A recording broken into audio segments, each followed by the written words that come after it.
Last time on CISRA 1984. I was attacked by a creature, and now I'm suffering some side effects. Would you mind sending me their mission files so I can take a look at them? There was a Renaissance fair, and somebody said that a dragon went loose. You look like someone I have seen on the music television network. You see that there's like a cage that has a hole in it. Seth goes, what is it? As he reaches out his hand a little, but pulls back just before it bites it. I am now changing the name to Could Dog. It could be a dog. We're not very sure. Can I magic a cat carrier? This creature is made of wood. Dragons aren't really real, ma'am, but we're here to investigate whatever wildlife did attack. It had like these huge fangs and spikes running all the way down its back, and it was enormous. I don't know where Eugene found the thing. The Could Dog is in the back of the cage, like snapping a little bit, but Hodge is also like, hey friend, it is okay. You should try to use magic to communicate with something that you do not share a language with. I think we should investigate the last person who really knew what this creature was and where they found it, and that would be Eugene.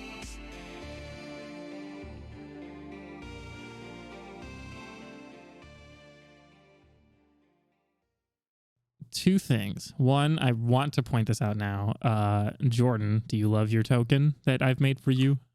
I do, yes. It looks like that because on the website that I made the token, I was just like adjusting the photo and it had the little barrier there for the photo adjustments, and I thought it would just go away when I hit the export button, and it didn't. So that's what you get. No, it's great. I love it. I'm here for it. It really shows like your personal space, and I like that. It does. This is my bubble. Mm-hmm. Hunk does not like anyone in their bubble. That's totally fair. I mean, Henry Crabgrass would agree. Other thing I want to address is we didn't do this a lot in the season 1, and I think it's because it maybe would have felt like it was unnecessary, but they do have end of session experience, and it's like you go through a list of questions, and if you say like yes like 1 or 2 times, then you all get like 1 experience point. If you say yes to like 3 of these questions, you get another. But it's like pretty broad kind of questions that pertain to the whole mystery. And I did look at these, and I feel like we can do this every time because if I look at it and I feel like it's necessary to address it, then we can. But I actually do think that this is something that we can look at. And the questions are, did we conclude the current mystery, which is no. Did we save someone from certain death or worse? I don't think you guys saved anyone from anything. Listen, did we learn something? I saved the Could Dog. That's, I'm not going to count that yet. Because what's your definition of someone? You could be taking it back to CISRA to kill it. I don't know. No! How couldn't allow that? The third question, did we learn something new and important about the world? And I would say yes, right? I feel like the dragon... Personally, yes. In the game, maybe. We all did some inside looking into ourselves. And the fourth question is, did we learn something new and important about one of the hunters? And I think that is a resounding yes, because not only like this is like an easy one, right? Because this is like character introductions, but you guys learned about Seth's like abilities. Karita, your character asked for like a file on Hodge, and one of the things that I feel like that file would have told you is like Hodge like runs on music. Like they don't need the music as a constant stream to exist, but it sort of like gives them their ability to like move around and like, have the exist. vibes right. Exactly. And they have like music that they love and like that they enjoy, but it's what sort of gives them their life and how they like heal. Like whenever they need to like heal, they like they get into like a trance while listening to music. But with the end of session stuff. So it says if you get 1 or 2 yes answers, mark 1 experience. If you get 3 or 4, mark 2. So I feel like you guys can all take 1 experience extra on top of what anyone else may have gotten from the... Because I think 2 of you rolled failures, and we did take note of that because Mark pointed it out. Is it 2? So now you each can have 1 more experience point because of the 1. Okay. The nice. Question. Last I remember where we kind of left off, I know that Seth brought up going to Eugene's house and trying to get some information. And I brought up like sort of a way to try and like make that into a role, because I don't think you all immediately just know a lot about the guy himself. I think it'd be anybody. It would be Seth would roll like the manipulate someone sort of on, what is his name? Palmer Kelly, the police officer, because he would be sort of giving you some information. We can pick up wherever you guys want, how, continue how you want. Like you still have clues and whatever to like, I guess, go over and find. So the world is your oyster now. What would you guys like to do? Eat it. Eat the oyster, and that is how you actually beat the game. Anyways, Mark 5 Wow, experience. good job, everyone. Thank you. Thank you. I'm still okay with the idea of going to Eugene's apartment. Yeah, I feel like it's our next best lead. All right, I want to make this into a role of the manipulate someone, and I'll have Seth do it, because what this dictates With my -1 charm. what this sort of dictates is how much information you will gather. I think like on like Eugene in this moment, like when you reach out to Palmer Kelly, because he needs to balance, how much he gives out as an officer, because like he doesn't want to risk sort of like losing his job, because then there's no connection with CISRA and the police if he is out of it. So go ahead and roll a manipulate someone, and we will hash that out. It is a mixed success. A mixed success. Now, if only I was looking at the right things. Manipulate someone. Mixed success. They'll do it, but only if you do something for them right now to show that you mean it. If you ask too much, they'll... See, okay, this is sort of where we're playing a little Calvin ball here, because I don't think you're... I guess what you are doing for them is that you're trying to solve this mystery. With the mixed success, though, what I'll tell you is you get information back from Palmer, and he tells you that Eugene actually lives on a farm. They know that somebody has been sort of living with Eugene unofficially. Like, it's not like on the record of his property, but it's like maybe one of his friends has been sort of hanging out there for quite some time. So maybe they'll be there and they'll know something about what's going on. They don't know their schedule, and if and can tell you when they're going to be there. But that is what you get, is that Eugene, you find out now that he lives on a farm and that one of his friends swings by there quite often. I was also trying to think of was like, what time of day is it, right? Because the way the timeline went was y'all were practicing you were sparring, and then as like Jesse was watching, Corbin came in and told you guys the news about the dragon, and then drove you over to the Ren Fair. You guys did some investigating, and came back. You did your own sort of more magic on the Could dog, and so I feel like it is sort of getting into like the evening at this point. So I guess my question is, would you like to continue at night where it's dark and spooky, or would you like to wait until the morning? I feel like Eugene. You guys want to get dark and spooky?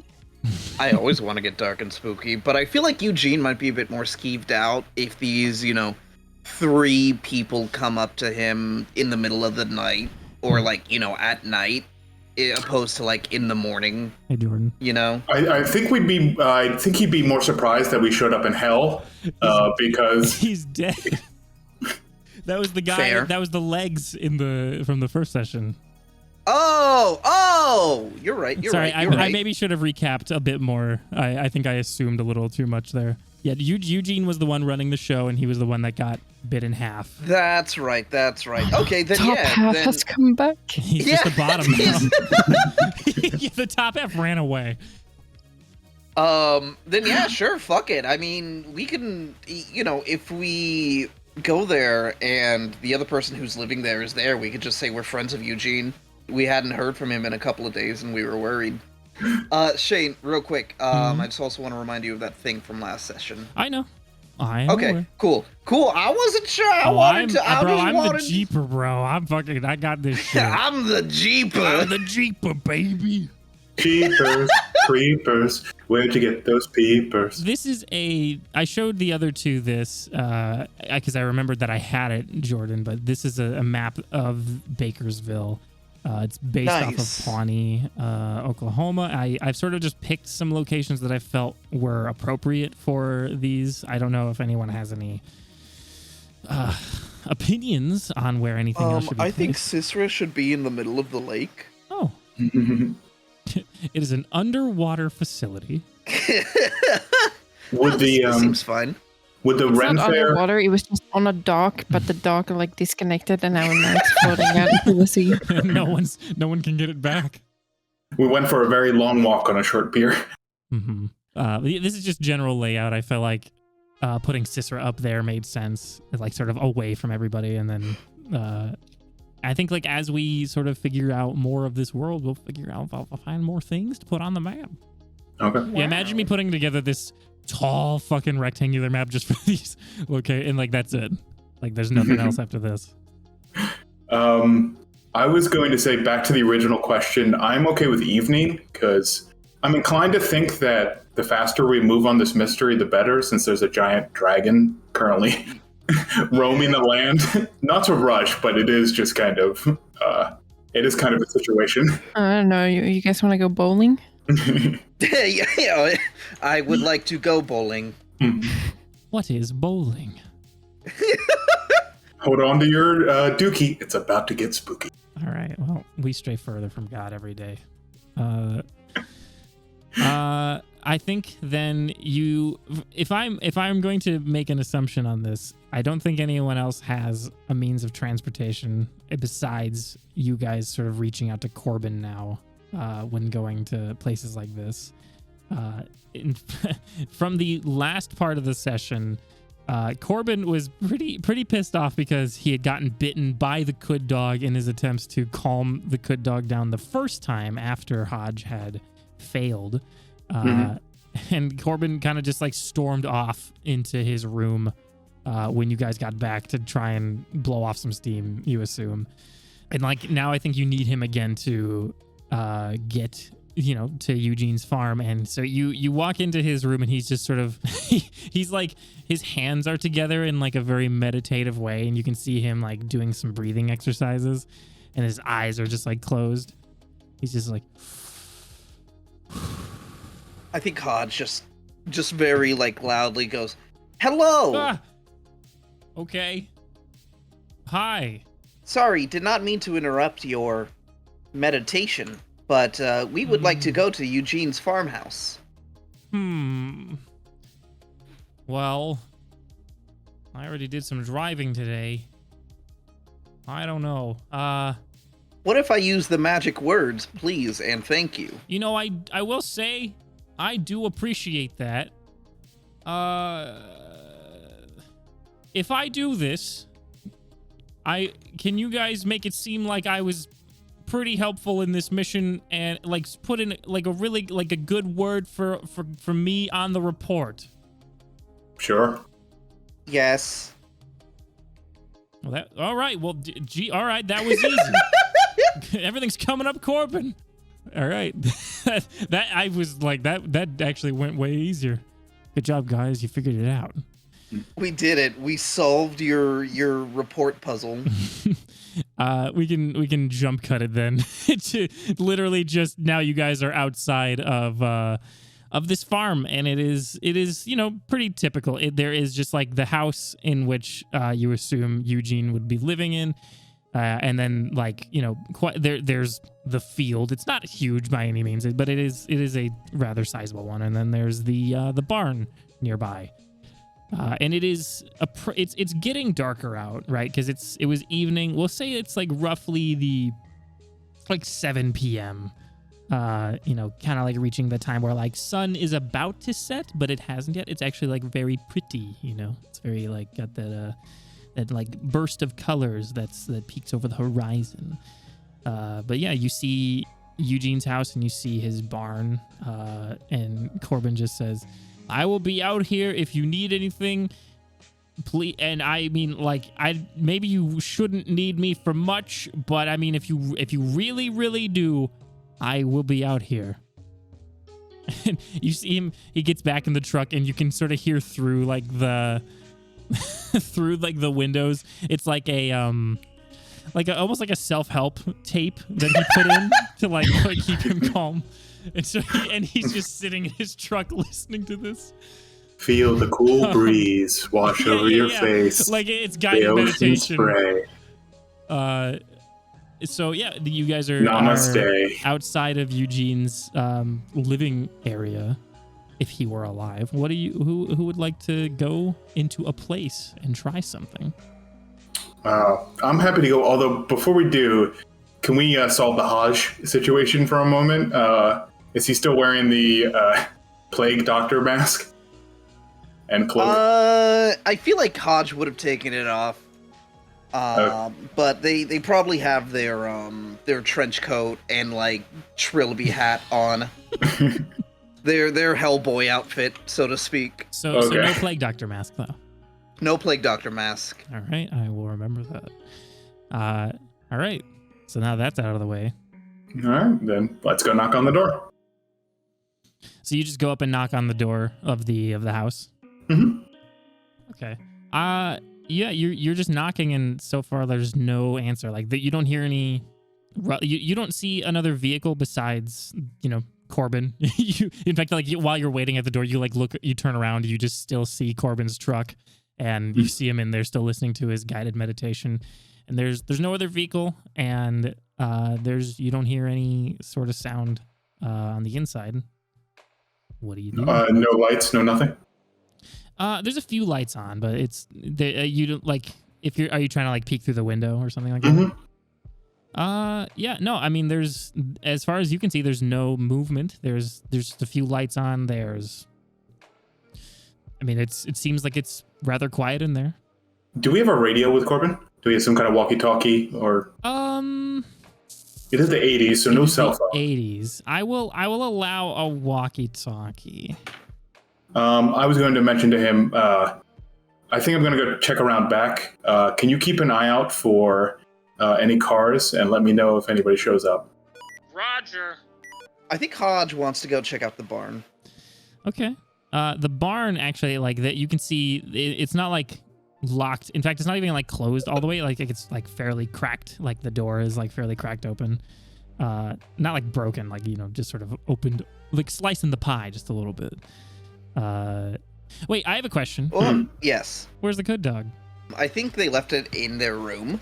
They left like what they think the good dog would eat. Which I think because it's made out of wood, Hodge left some wood scraps, but they also left like a peanut butter and jelly sandwich. Hell yeah. This is what I've seen humans eat. I don't know if you're human, but maybe you will enjoy it. This is definitely like a flashback kind of moment where the good dog just starts making a couple of wily noises while you leave them in the room, but I don't think you got any sort of indication after leaving that if that was actually what they wanted. But that is where the good dog is. I just wanted to make sure. I don't want to have like a whole... I think no, the good dog is not with us. I think Jesse has a cat, so they probably have some cat treats. I was like, maybe they'll like these. Hodge just goes, "You have an animal, correct? May I borrow some treats?" Just whatever cat sticks Jesse can find in their pockets. There's I just a don't know, billion Chinese. different like snack items in the same So room yeah, as the good it's a dog. plate of wood shavings, a single peanut butter and jelly sandwich, and some like cat sticks. God, Cat okay. dental sticks or something. Amazing. Okay. A smorgasbord. Smorgasbord. I believe this is called a charcuterie board. Smörgåsbord. And if you remember, smörgås is a butter goose. Hodge, why don't you give me a investigative mystery while you're peeping the barn out? While I'm peeping it. You got a Mixed success. That gives you one Hold question. dose. Oh wait. Oh, you're right. Hold one. Mm-hmm. What's being concealed here? For how long? Hold it for as How long do as I you hold this? possibly- You Your should look grip at dank memes because it's gonna be very relevant to what I just said. Oh boy.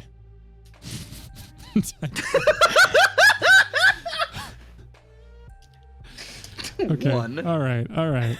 What did you ask me?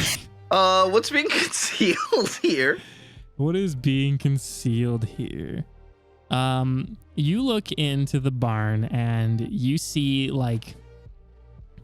something that really takes you off guard, especially after talking about the Could dogs. There's actually a couple of Could dogs in this, like small, like, similarly sized, but none of them are moving. It doesn't look like they're sleeping. It looks like they have all died. And there is a couple of them that are made out of wood. There's even like one that's made out of metal. And I think that you see a couple of rocks on the ground, and it's because the rocks have sort of shattered in some fashion. You assume it was a Could dog, but you're not even entirely sure. So you see that in this barn right now. Do I, and completely understandable if this would count as another question, but do I see any of the bugles in here? Essentially what I'm trying is this the nest? Are there any of the things that we found the Could dog in originally in here? I think this is fine. I think this is fine to ask because I think it's in relation to it, right? I think yes, you do see these bugles, these spikes. They are all over the interior of this barn. Some on the walls. There is one on one of the pieces of equipment that's near the wall. They're just sort of scattered, and it looks like they've been launched into basically anything that was around this barn. And another thing too, I'll give this to you just because I feel like you wouldn't have to investigate for this. There are a couple of actual animals in here too, and there's also a couple of just parts of animals in here. But there are a few living sheep in here. Let's jump over to Jesse. Do you have anything that you would like to do?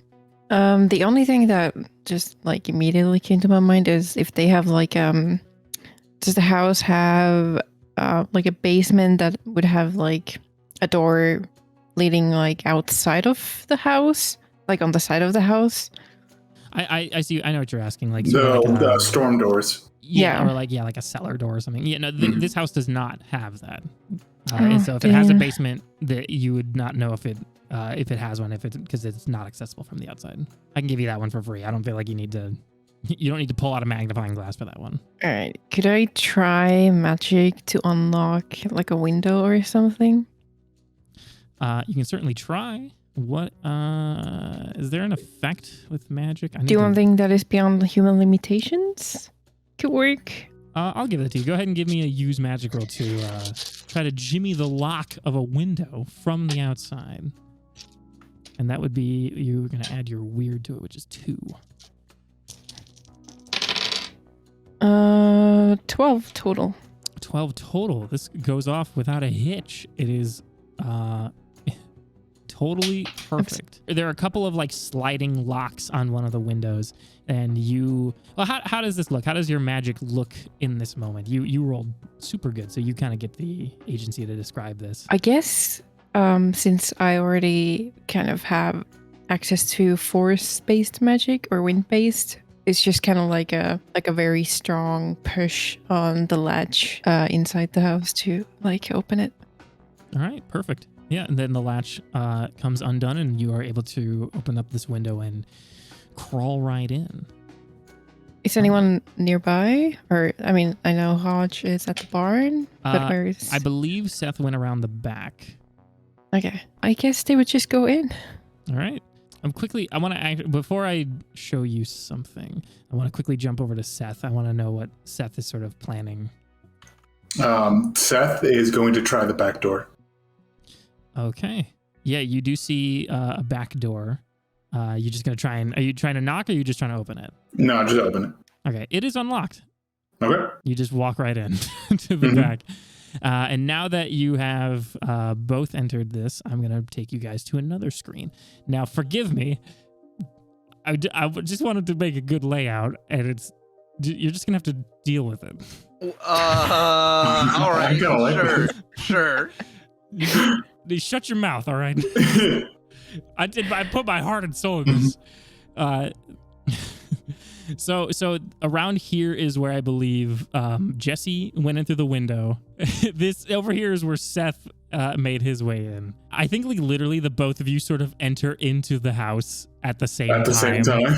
And like Seth, you just walk in from the door that's back here, and you just see Jesse like basically breaking and entering through the window. But is it so dark that can't see who it is? Like it's just some figure crouching. There's some lights. You don't look like a burglar.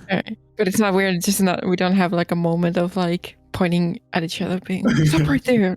Oh, you can if you want. Just a moment of panic. Yeah. What the fuck are you? I see a figure squirming in the dark. Yeah. What do you guys do? What do you two do that you've now entered this house? I'm going to start looking around in the rooms. Which room are you looking in?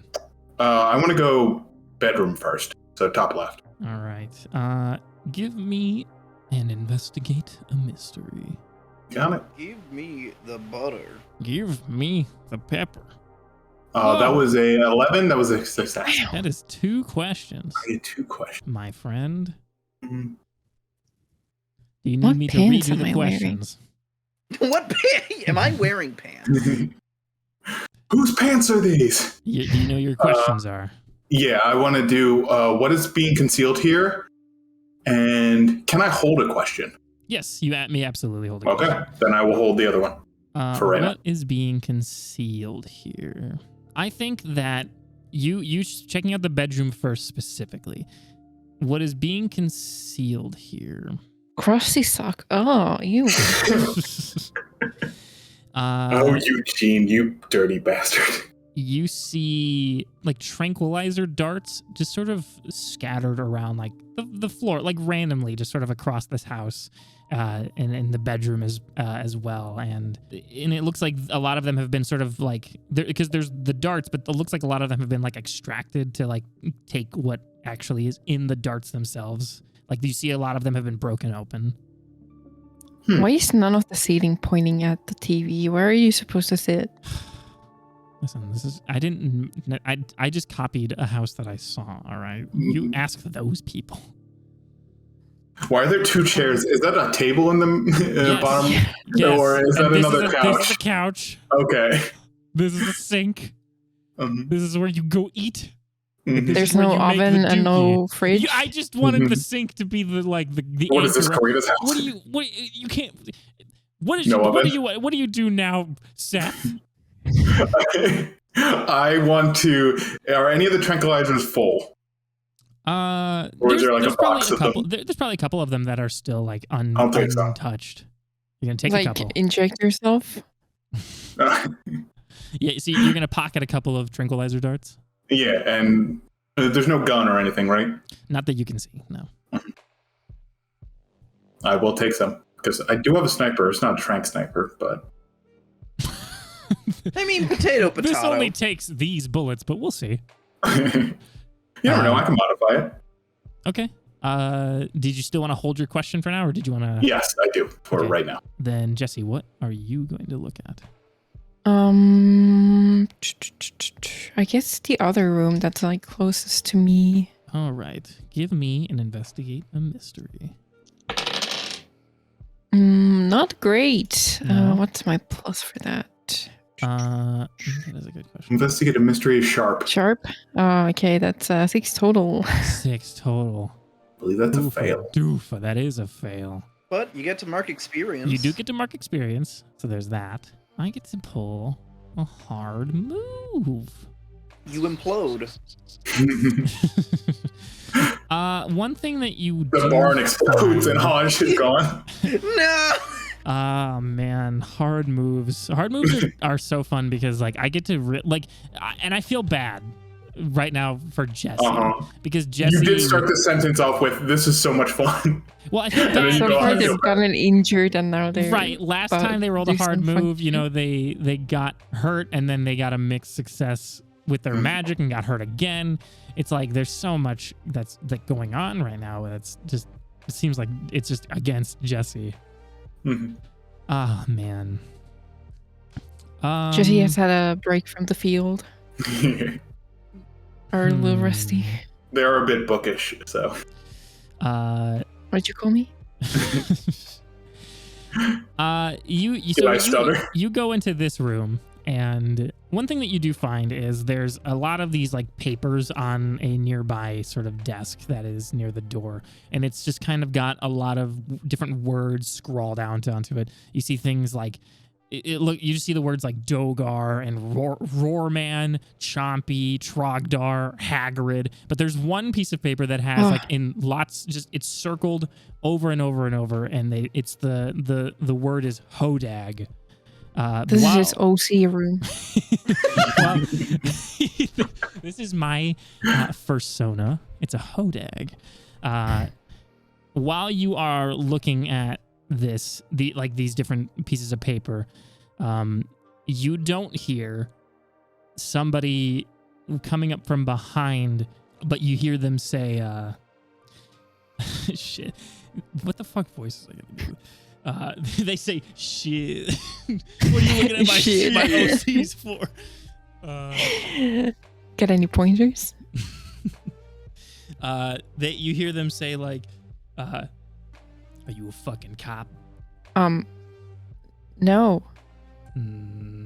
Sounds like something a cop would say.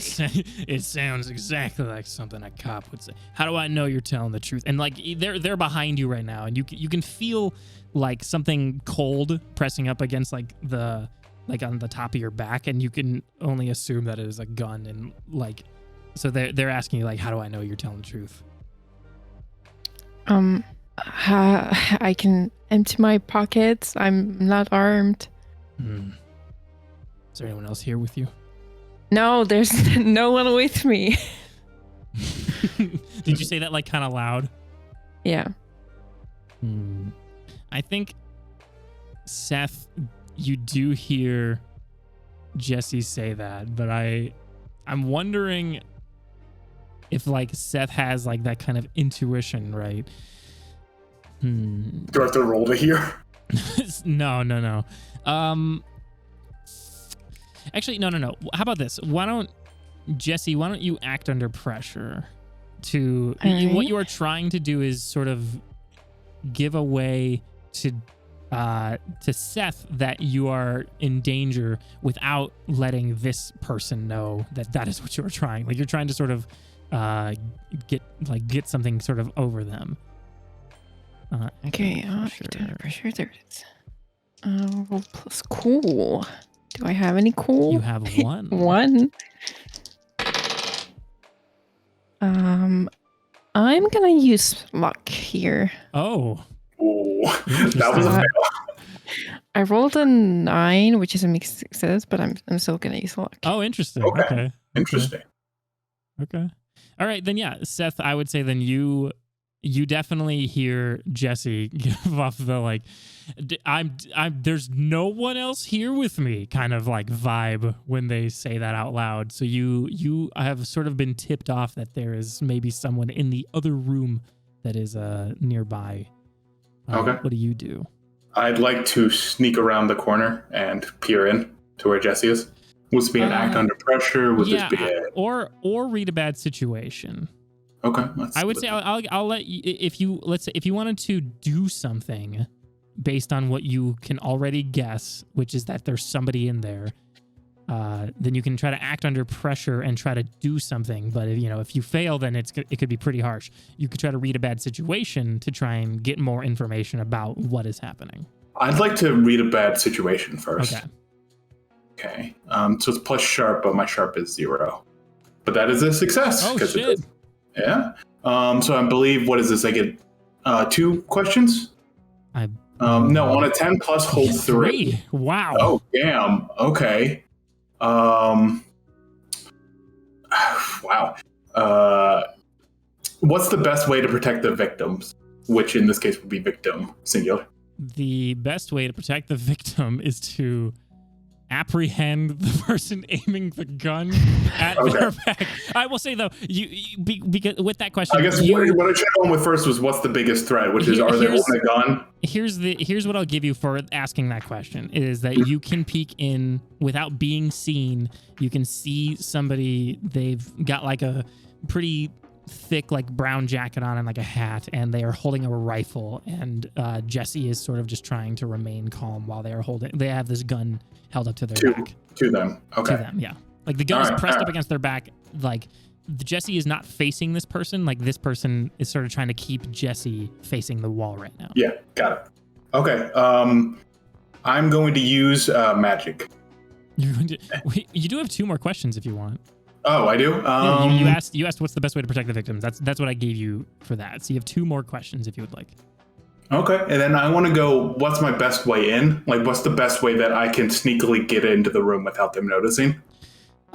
This house is a rather simple layout. If you got out the same way you came in and just snuck around to the window that this person got into, then that would be your sneakiest way in.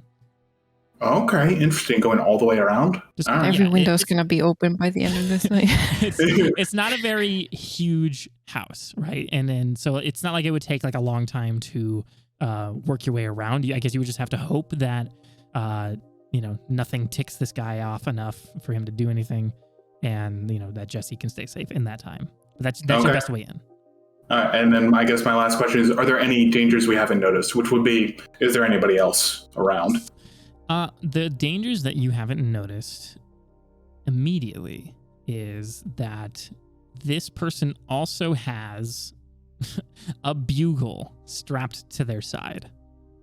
One of the spikes. We keep calling it a bugle, but I don't want the imagery that pops into people's heads to be the actual bugle horn. But I do like that we call it that. But you all know what I'm talking about. They have a spike strapped to their side. Did he when he put the gun against my back? Did he say "stop or I'll toot"? You'll never know. Damn. He might have whispered it to himself just to feel good about it. While this sort of like stalemate is sort of happening, I want to hop back over to Hodge. What are you gonna do, Hodge? You have walked into the barn and you've spotted a couple of dead could dogs and a couple of animal parts, a couple of live sheep. The place itself is also there's scratch marks, like pretty large scratch marks, like on the ground near like the back of the barn. What would you like to do? I suppose I'm looking around just, which I guess was like my first investigate a mystery. Right. But, I'm just looking around, sort of just like looking at the claw marks. Are the claw marks bigger than the could dogs that are, kind of strewn about? Yeah, I can give you that one. Like that one's easy to tell. Like they're large claw marks. Okay, so this was where Eugene was keeping the Dargan.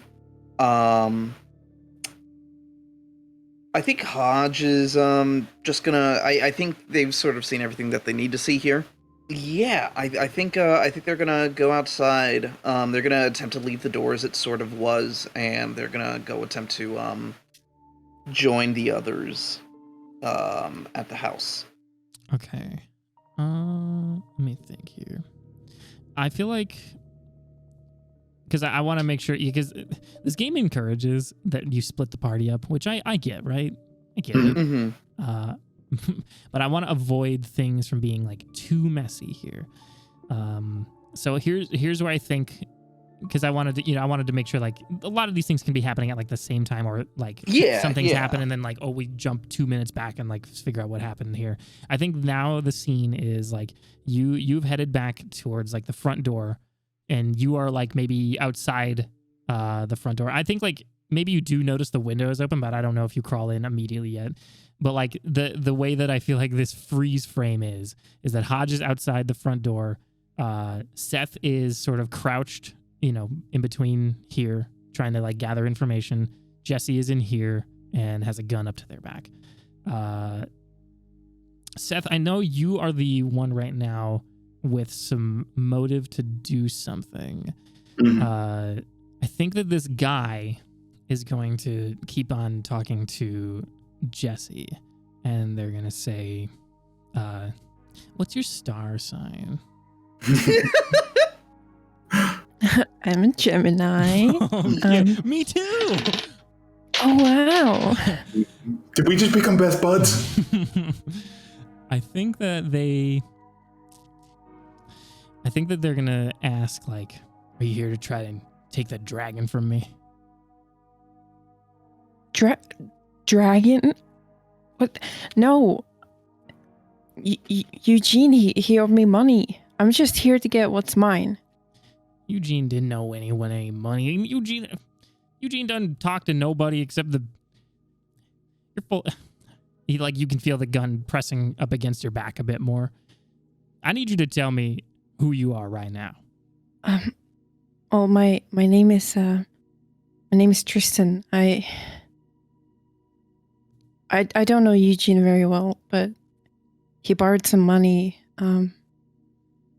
for me maybe a month ago. I just really need it back.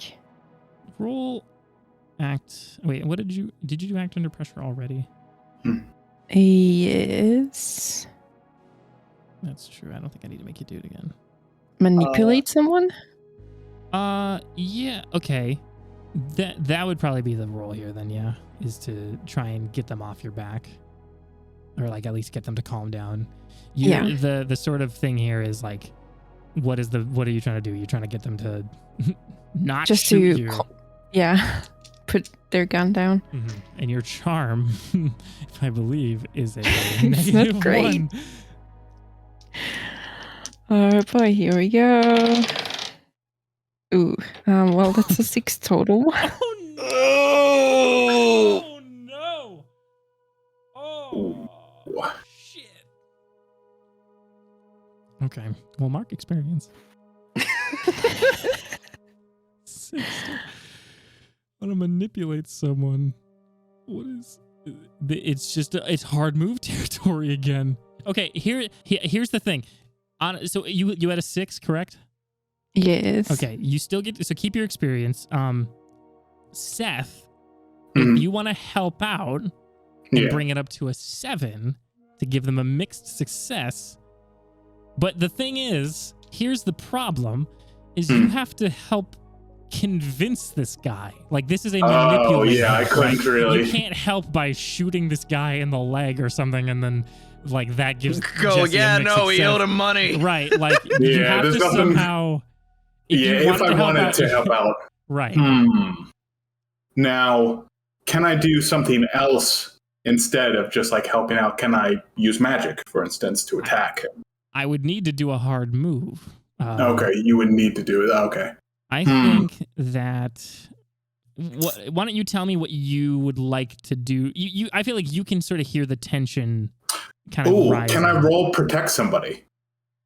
When you prevent harm to another character. Well, that's if Karita is going to take harm, or if Jesse's going to take harm. Considering the gun and the bad move, I'm gonna roll. I will say, let me. Where's the protection? When you prevent harm to another, I think like you could tell this guy is getting pretty pissed. Like he is going to shoot. I would say I'll give you this opportunity to roll plus tough to try and protect Jesse in this moment, because you are right outside this room. You know, you're gathering, you know, that tension is high. You saw that he had a gun. You could tell that, you know, Jesse trying their best. It just isn't phasing this guy. So go ahead and why don't you roll a protect someone? Okay. I got a success. What the Hey! fuck? I'm rolling pretty good today. Hey. In a fucking row for you. Hey, Taking look. my good luck. Yeah. I mean, are you complaining right now, Jesse? No. On a Okay. 10 plus, you choose an extra. You suffer little harm, which is you I think like you sort of take the harm. You protect them, okay, but you'll suffer some harm along the. So 7 plus is like you sort of take the harm instead. Yeah. This is like you can try to suffer less harm, or all impending danger is now focused on you. You inflict harm on the enemy, or you hold the enemy back. What do you want your 10 plus? Now, I would like to hold the enemy back, but I think realistically, in this situation, it would be all impending danger is now focused on you. I think that's the logical one to go, unless I'm okay with holding the enemy back. You pick, man. Oh, okay. I'm going to go with the logical one I had first. All impending danger is now focused on you. I'd like to jump into the room and show myself and say, hey, look, we're just here for the money, man. So when you jump out and you say like, oh, we're just here for the money, man, the gun does turn to you and he does fire it, but it like whizzes past your shoulder and hits like, there's like a crappy chandelier hanging above the diner like table, and like that shatters and some like glass from that like gets into the back of your head. Okay. And you suffer, well, I mean, that sounds like a 2-harm kind of moment there.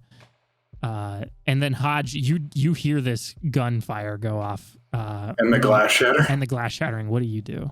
Hodge is gonna knock on the door. So they're gonna... Detective Cromley here. I would like to ask you some questions if you are available. The man with the gun, who's now aiming it still at Seth, says, "Did you bring the fucking cops here?" That wasn't us.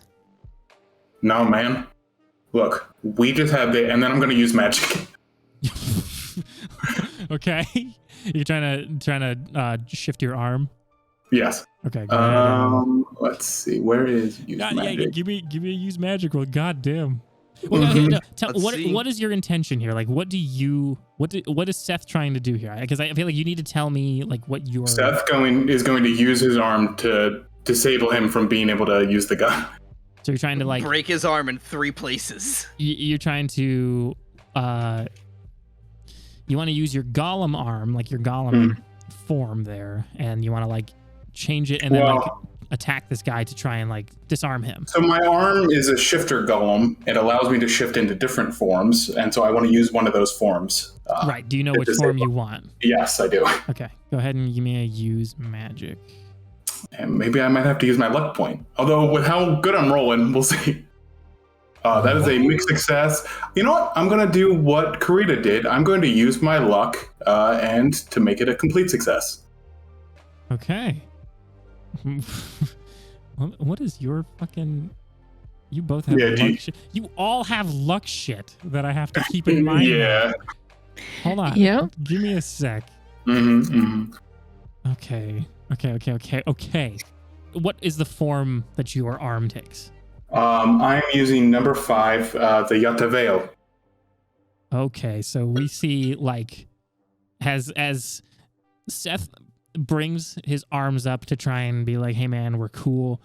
Very quickly his right arm peels apart and becomes this mass of like thorny red tendrils. And what do you do with them in that? Like this is like bullet time. Like they just quickly the skin and bone like peel back, and underneath is just in its place is these like thorny tendrils.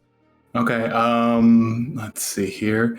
Using effects, I believe there's one that's restrained. Kind of like a banana. Trap a specific person, minion, or monster. Oh, that's right. That's right. We're mixing like you have magic that we kind of homebrewed, and we have to also mix that with the actual use magic rules. I forgot. Correct. Use magic does have like a trap a specific person, place, or minion. You got a. Okay, yeah. So you're going to. Well, I mean, you tell me. Like you got the complete success here. Why don't you describe the scene? I want to definitely. The first thing is to like position the gun away from us using the tentacles, but also restrain his arms. Maybe start to strangle him a bit and restrain his legs. Okay, I don't think you strangle him because you're not doing any damage. I didn't roll kick ass. Okay, but you are restraining him like in a way that does keep you safe. Like the gun is not like his hand is not like able to touch the trigger. You know, he's unable to move like really anywhere. The tendrils just like lash out and like wrap around this guy tightly, and like now he's just like, what the fuck is this? Jesse, take the gun, please. You told me your name was Tristan, and we were both Geminis. Sorry, I'm an Aquarius, bitch. Mercury's in retrograde. I guess I pick up the gun. It's at this moment too that like Corbin, Hodge hears the door of the truck slam, and Corbin is like running up to the house. And it's like, what the fuck happened? I heard a gunshot. I was trying to subdue the whoever shot, but I'm not hearing anything now. I do believe we should break in. Okay. And then he just tries to open the door, and it is unlocked. Nobody tried to open the door. I noted that. He just knocked. That was easy. Hodge is gonna enter the room and go, "Is everyone okay?" Not particularly, but I'd like to restrain this guy first. I don't know how long this arm is going to last. You got a complete success. I feel like you feel pretty confident that it'll last Okay. a decent amount of time. Understandable. Friend, what is your name? And Hodge is talking to the man who was subdued. I don't think he wants to answer. I think he's just trying to keep his mouth shut now. Like he sees there's 4 people now all of a sudden just like in like, you know, kind of got the better of him essentially. He's just keeping quiet. You can tell he's like being really stubborn about it. I'm gonna point my gun at him. Oh! I forgot His gun. I forgot you had a gun. But also now aren't they holding his gun? So Right, that's what I mean. I think that's the gun that Jesse has, Yeah. is the rifle. Oh, okay. All right. Okay. Well played. I'm Murphy. And what else do you want to know? You asked my name. That's all I'll tell you, right? What do you want to know? Tell us about the dragon. I mean, it's pretty cool, right? The dragon. It's a cool dragon. It killed Eugene. Oh, Eugene fucked up and got himself killed, but okay. I mean, I'm trying to get the thing back, so we can do something with it. But right now it's just kind of around. Where did you get it from? Found it? Just found it in the woods. Is there a role in this to figure out if someone is lying? I was going to say, I have a hold. What is being concealed here? Is there a way I can use that question to maybe manipulate him? I did totally forget you had that hold. Yeah, I think while he's just sort of answering questions to Jesse in like a mundane way. Like you can't sort really of tell, terse. He just sort of he's just sort of given like the most basic of basics. I think while he's answering these questions, you squeeze just a little harder, like not enough to like say like he's having any damage like dealt to him, but you ask what is being concealed here. Yes, that was my. It would be what is he lying about essentially. Can I? Is that what you asked earlier though? Yes, I did. Do you want me to ask something else? I think like with this role, I think like you need to sort of ask different questions. They need to be unique to the role. So if you asked what is being concealed here earlier, you can't hold to ask it again. This is technically like it's sort of situational. It's still the same role. It's the same hold from it. So I got you. So I'm going to ask what happened here. To ask like what were they doing here? What's going on? Okay, I can do that. So this Murphy, he's just like you squeeze him a little harder with the tendrils, and he's like, oh, okay.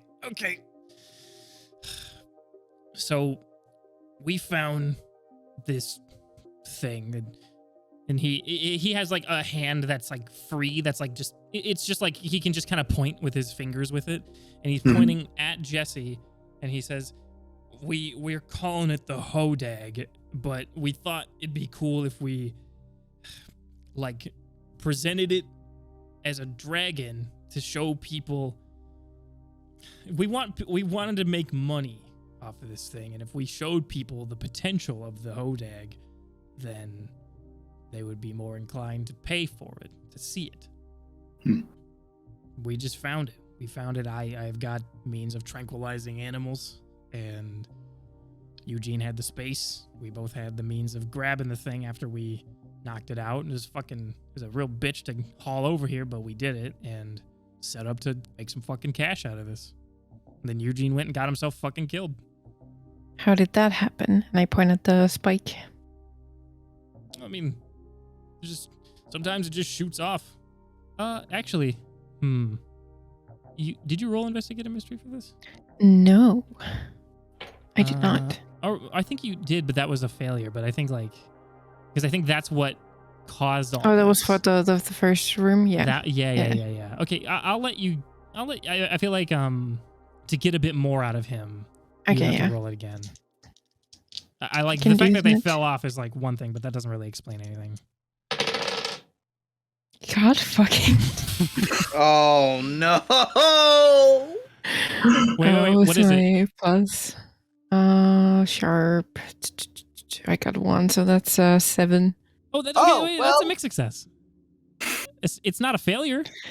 Yay. Hey, if it was a failure, then it's hard move territory. But you at least get Yeah. one question. All right. Can Mark ask a question? What happened to you, Karita? Where's your magic? Yeah, where'd all your Where's luck your go? dice rolling magic? I guess I would ask. I guess then, what sort of creature is it? If there's any other information they can give us about it. Okay, so like, yeah, you're asking him like, well, okay, what else can this thing do? Like, what's up with the spikes? What can this thing do? And he, when referring to the spike, he says like, well, we found out just you feed it enough, and the spikes will launch out. It's kind of fucking.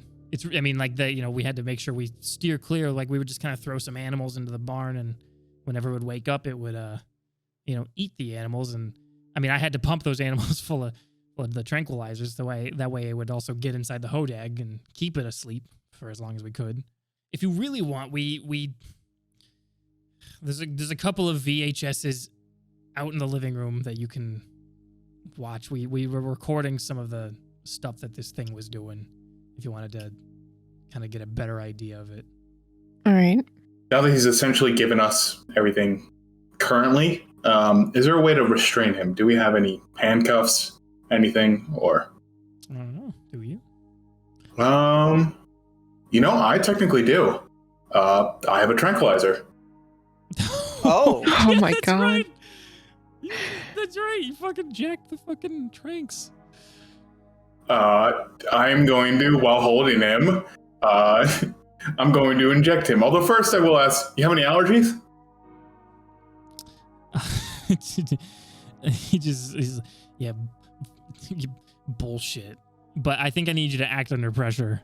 Okay. God, Mark is just a fiend of rolling today. I got a mixed success. What does that do? Mixed success. He was going to give you a worse outcome, hard choice, or price to pay. I can present one of these 3 types of options to you. Mm-hmm. A worse outcome, hard choice, or price. I wonder what a hard choice is in this case. Hard choice is like I give you 2 things to pick from. Okay. If I did hard choice, I have to pick one of these things. A price to pay. I don't think you're in a position to pay the price. I think you've got the upper hand here. The hard choice. I think worse outcome, actually. He's knocked out for like hours. You knock him out, but he poops his pants, and you have to change the diaper. And you have your tendrils already wrapped around him, and you feel the warmth. Yeah. You know what? I'm going to say that you do feel the warmth, but that's not even the hard move here. The worst, you just do. The worst outcome is while you are about to jab this guy in the neck with a tranquilizer, you hear a loud crash coming from the outside and like roughly the direction of the barn, like just the huge crashing sound. Uh-oh. What do you do?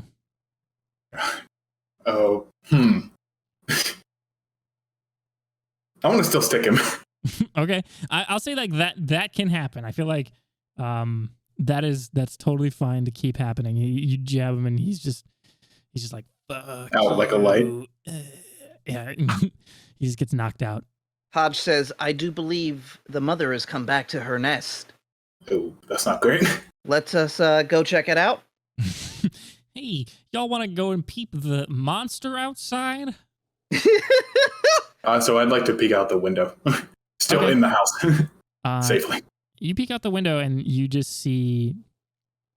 you actually don't see any damage on the front end of the barn, but you do see some like scraps of wood like around, and you assume there's more damage being dealt onto the Good backside. dog. I'm not the good dog. What do you do?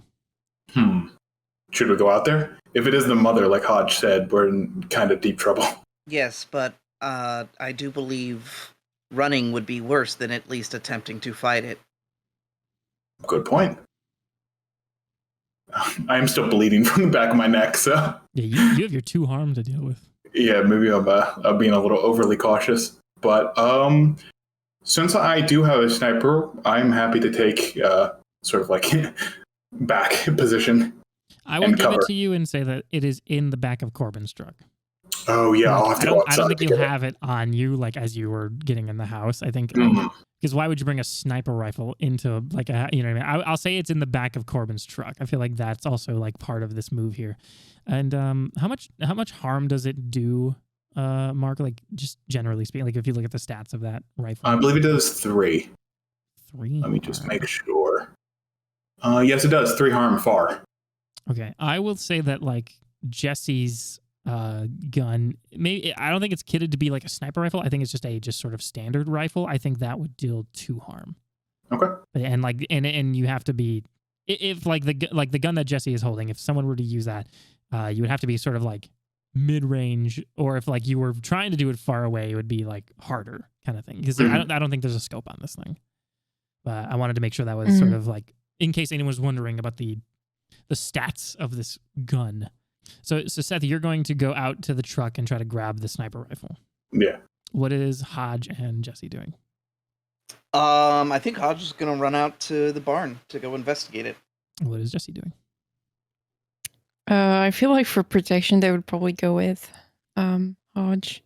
Okay. And I think Corbin is going to head back with Seth as like a means of just making sure like things are kind of like, you know, taken care of. And everyone is a partner.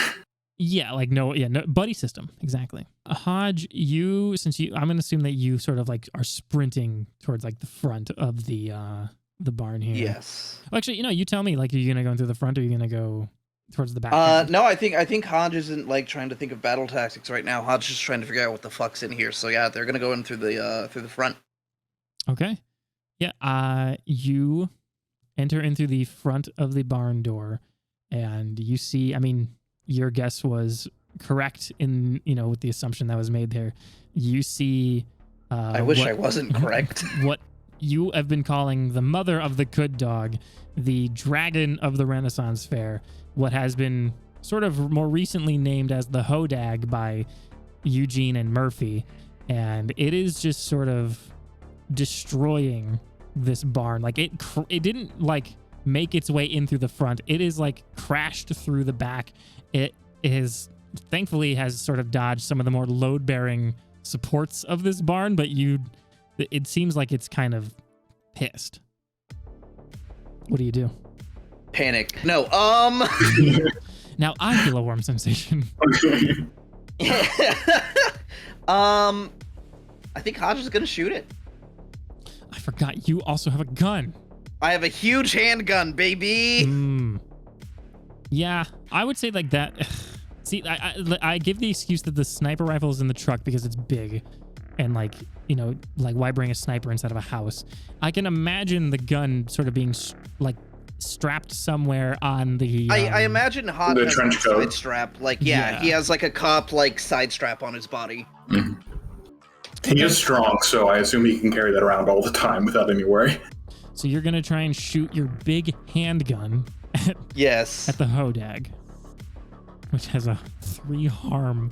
You do have to, you do have to get close. So if you want to make sure this goes off successfully, I'm gonna get it within range of it. Okay. Are you trying to sneak your way in, or are you trying to just sort of run in? Run in, get in range, and take a shot off. Go ahead and give me a kick some ass, and we'll use the stats of your handgun if it's successful. 8. Mixed success. Let's see.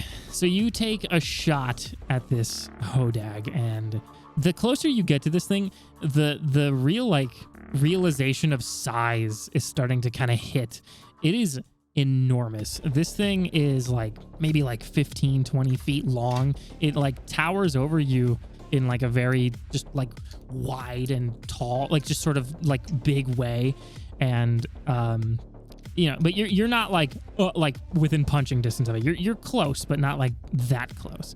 And after you crack a shot on this thing, it is a loud shot too. Like this is a big handgun, and so like you reckon it's almost as loud as like the way that rifle was inside. Yeah. And not only does that almost immediately get this thing's attention, and like so does after it gets hit with the bullet. This giant bullet.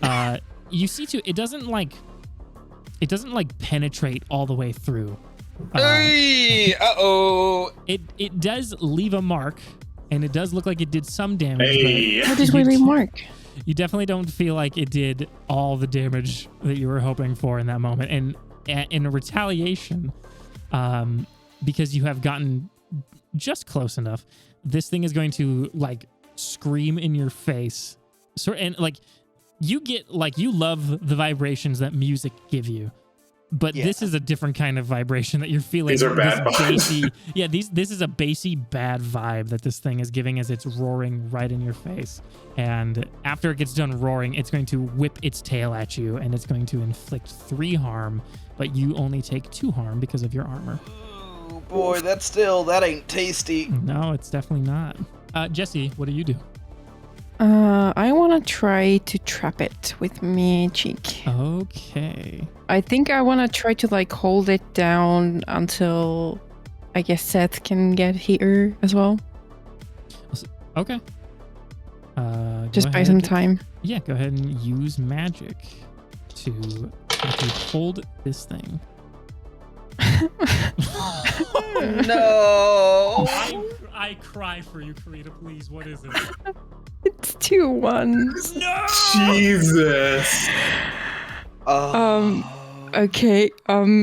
Yeah. I know you're Hodge, thinking about it. Hodge, get back. This is gonna suck. And I used could have been worse. The effect happens, but you trigger all of the listed glitches, but 1. Oh my god! What? Can you put that move in the chat? I'll do it real fast. Could have been worse, right? Oh my god! You're gonna do the "this is gonna suck" version of "could have been worse." Holy shit! I cannot believe this. I am so happy. What is the one that you ignore? Ooh. Please tell me the effective weekend. Please tell me the. I think I'm gonna take the weekend one. So you're gonna. It's avoid. not. It's gonna avoid that. Yep. So it is not gonna get weakened. Okay. Okay. But the effect is of a short duration. You take 1 harm. The magic draws immediate unwelcome attention, and it has a problematic side effect. All This of is gonna those suck. go into effect all at once. Like I said, this is gonna suck. Man, okay, you're giving me so much to think about right now. Oh, man. Oh, my God. This is insanity. I think you also trap Hodge with the Hodag. I think that, like... God! We're in the Thunderdome! You mentioned that this is, like, force magic. I think that there is a force that is pushed out from you towards the Hodag, but it catches Hodge in that manner and traps them in like a bit of a Thunderdome type way. You take 1 harm, ignore armor. I think that because of the tail whip and a lot of the damage that has been dealt to this barn, there is some shrapnel and some wood debris that is falling down, and one of those pieces like catches you like while you are trying to like just sort of maintain your magic here, and you do take 1 harm, ignore armor from that. The magic draws immediate unwelcome attention. It's getting dark out, but this magic, not only is it kind of bright, I think it just causes the Hodag to keep on yelling.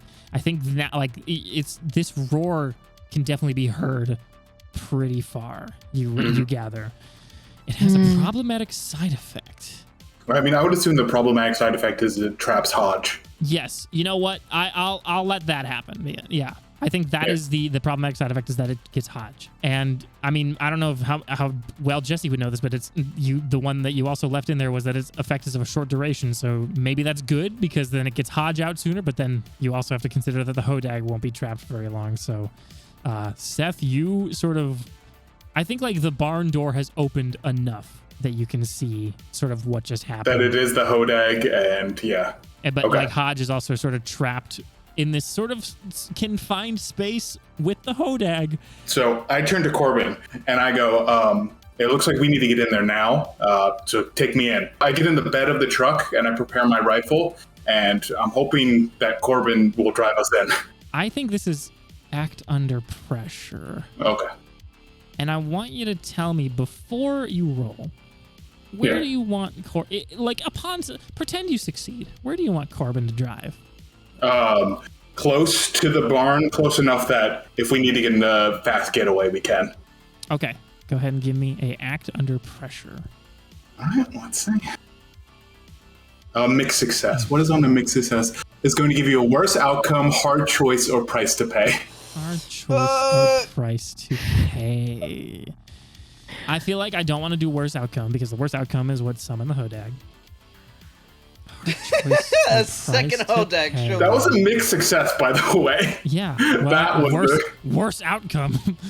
Okay, here's what I'll give you with a hard choice.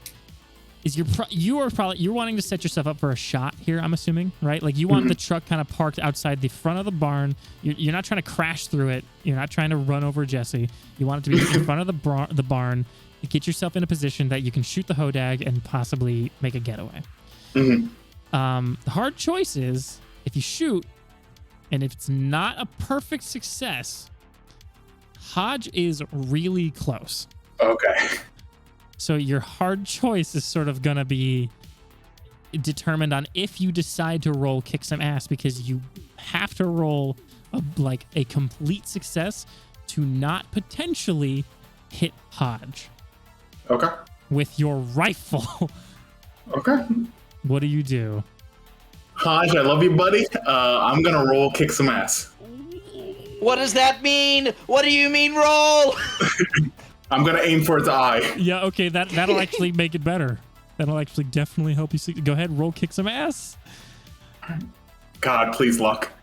Big mix success. No! Damn it. Now hold on. I'm hold going on. to use I'm going to use luck. You're gonna use luck again. Okay. Wait. Yeah, Hodge wants to Hodge. help? Hodge can help. How do you got to tell me how you can help though? I'm gonna try to fucking wrestle this thing to keep it still. Oh, because we're assuming that the magic is holding it, but not like It's like it's still they're roaring like in and a dome. moving. It's like in a dome. They're in yeah. like a dome of magic right now. So like they have the ability to move, but they just can't move very far because there's a dome. Okay. Yeah.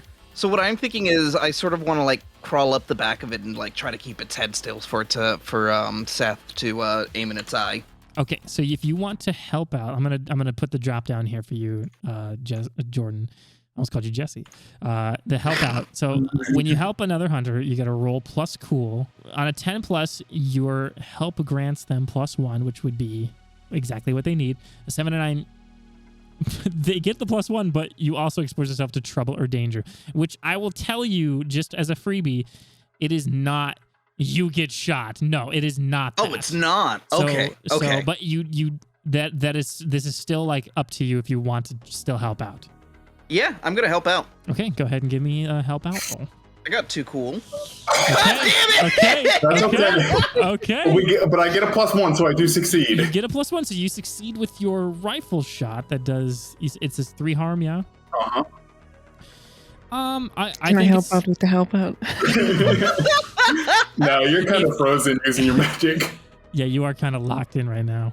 You take a shot and you get a good one in between the eyes, but it's similar to what Hodge experienced. Like the bullet doesn't penetrate, but it does leave enough of a mark that you know it did some damage, but you're not sure exactly how much. And this thing gets pissed. And Yeah, because I shot him in the fucking eye. And so Hodge, I imagine you're sort of like on like the back of this thing's head, trying to like, you know, move it around in the way that like works best. Like you sort of have like both of your hands on like around like its horns and Yeah. trying to like move this thing. The trap is now, I think, gone. I think like the short duration has like a glitch has sort of kicked in now, and the dome has been lifted. And what is your consequence here, Hodge? Hodge, I get bucked off. I think that this is something different happens. You are moving this thing's head, and what happens is that it's not necessarily doing something to you. You are just sort of turning this thing's head after it got shot, and at some point, all of you hear this really high-pitched frequency that gives you like this pretty nasty like headache, like instantaneously, like the kind that like stuns you. It just for like a moment. And when that happens, Hodge, I'm also gonna pull this in. The music in your Walkman stops. Ah! That was their luck, by the way, is that their animating force malfunctions. Ooh. So this is sort of a combined thing here, is that your consequence and your luck sort of consequence are both melded together. You all just experience like this very high-pitched frequency that kind of stunned you for just a moment, and you see like this. The Hodag is still freaking out. It is like still trying to whip its tail and now like slashing its claws at the barn. The live sheep that are still in here, they were sort of in like a pen, like they're not able to just like run away. And it looks like they're terrified in the corner. The Hodag is still just sort of like shredding this place up. Does anyone have a move that they would like to try? I don't really know if we can. I don't want to do like an initiative order thing. I want to like what do you got, Jesse? Can I try to pull Hodge out of the shed or the barn towards the car? And like you want to go grab him? Yeah, I want to try and like pull him away from the monster a little bit. Okay, like physically or like with magic? Yeah. Okay. Yeah, physically, I think. Okay, I just want to double check. Okay, that would definitely be.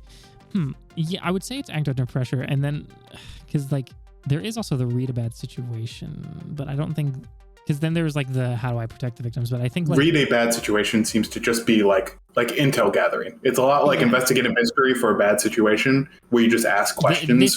This is like a actual fight. Like the pressure is on. This is an action. Yeah. All right. Then we'll say that this is act under pressure. So go ahead and give me that. Did you want to use the virtual dice? No. Jesse's gonna say, "God damn it, Hodge! I told you to step back," and I'm gonna use not my fault, which is +1 to act under pressure when you are dealing with the consequences of your own spellcasting. Nice! I love that. So you get your Karina with all the moves. What is act under pressure normally? That is plus cool, and your cool is already a 1. So whatever you get, +2. Whatever you get. I don't know if you click the dice for not my fault. Oh no, you're rolling your own. So go ahead and roll and then add 2. Okay. That's 11 +2.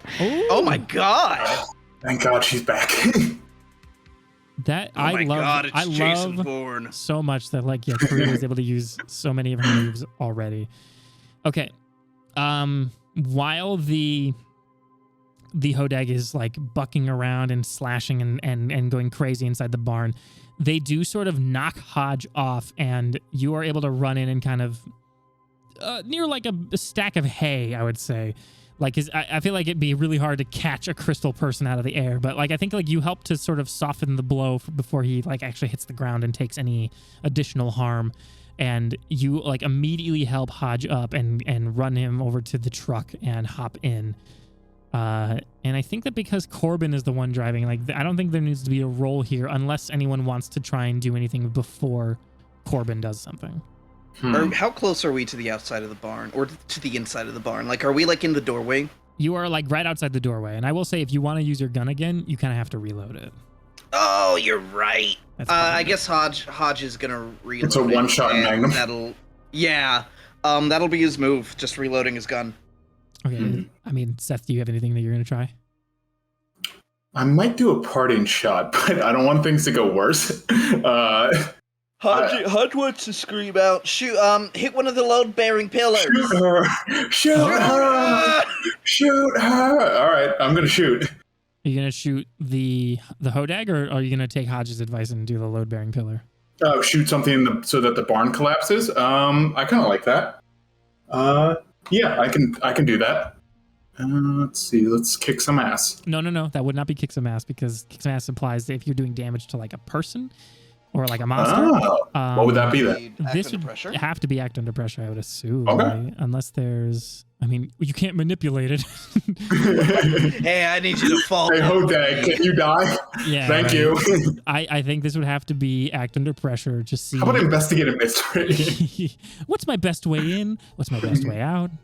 Yeah, give me an act under pressure, and we'll see how well this goes. Oh, Oh! This is fucking insanity. You got a failure. I'm trying to hear if this is like I shoot a sheep. hard move. I could have just ignored the move. I think that you find a load bearing pillar that you're confident, like if I get a good shot on this thing, that would knock this whole thing down. Like this Hodag has done so much damage, this would definitely knock it down. And when you do shoot, you end up hitting it in a spot that's just too thick, like just too tough, and it doesn't do the damage that you were hoping for. That's not the hard move though. That's just because you didn't succeed. The hard move is that with a lot of the damage that has been like thrown out of this building and because of just sort of how things have been going, the truck does not immediately peel off and is sort of stuck there for a bit longer. And you can tell Corbin is getting pretty pissed. Like you can hear him in the fucking, like the windows are rolled up and you hear him like he no longer has that like sort of weird direct demeanor. You hear him just be like, motherfucker, god damn it. Corbin, we are leaving. I'm trying my best. So he's trying his best. What do you guys do? Can Hodge get out and try to push the truck to start it, like to get it moving? Oh, now that's something. You know what? Give me an act under pressure. Yeah. Fuck I'm yeah! loving that we're rolling so much, man. Yeah! All right. 11! That is a success. You set out to do what you want. Why don't you give me? You want to describe this to me? Yeah, I think Hodge just like, sort of hops out of the truck. And they go, Corbin, when I tell you to hit the gas, hit it. And Hodge is gonna like try to get one big push in to try to get it to start moving and goes, now! All right, yeah, and then the truck starts to like peel off, and you're like, while still holding on, you're kind of able to like swing yourself in before the truck gets like too fast and too far from you, and you're all now peeling off and leaving Eugene's house. Oh my god. Let me lay down some information. So Murphy's still back at the house. Yeah, Oh, that just hit me. shit. That just hit me. We can like bullet time this and say that like I would say like because of the positioning, Corbin was not aimed at the house, right? Like you wanted him to intentionally be aimed away from the house and the barn, so that way when shit hits the fan, he can just drive away. I would say like you wouldn't forget that Murphy is in there, right? Because of the scene that you guys had with him. It's up to you if you want to do anything about that information, or you can just let it be and head back to the CISRA headquarters, or wherever you want Corbin to go. He knows too much to be left, I feel. Okay, yeah. I mean, so does he? Oh? I mean, Fair. What does he know? What That does I'm he? not, I mean, yeah, all he knows criminal. is... No, he saw Seth's golem arm. No, but it doesn't matter what he knows. It's I think more of interest of value to us. We don't care that he knows who we are. I suppose. Is he useful to us? here's what I feel like your bullet points could be here. And he already safe? knew about the monster. Is he safe? Does he know more information, and does he know too much about you? Right, in some fashion, like that. I feel like Jesse right now is saying like, what does he know? You don't know. You don't know like what he like. Did he get a good look at Hodge? Is he gonna say something about what he saw from Seth? Like there. I think there's bullet points to consider, but that does not mean that you have to do anything about that. Vote. A quick vote, as I guess we're looking in the car. Who wants to go back for him? Say I'll aye. do it. So we got 1 for going back. Jesse? Well, I don't think he knows enough about us for that to matter. But regardless, I don't think we should leave him there. Okay, so that's at least 2 for going back then, which is Fair. I'll let the vote just be up to you 3 and not include Corbin because then I Corbin's intentionally gonna be like, make it a fuck split. that. I'm leaving. Okay, you remind Corbin that Murphy is still back at the house, and so they quickly just immediately throw like a 180 and peel past the barn and then sort of park right in front, like almost hitting the house, but not actually hitting it. And who's gonna go in and Hodge, go. On it. Okay. Yeah. Go and act under pressure.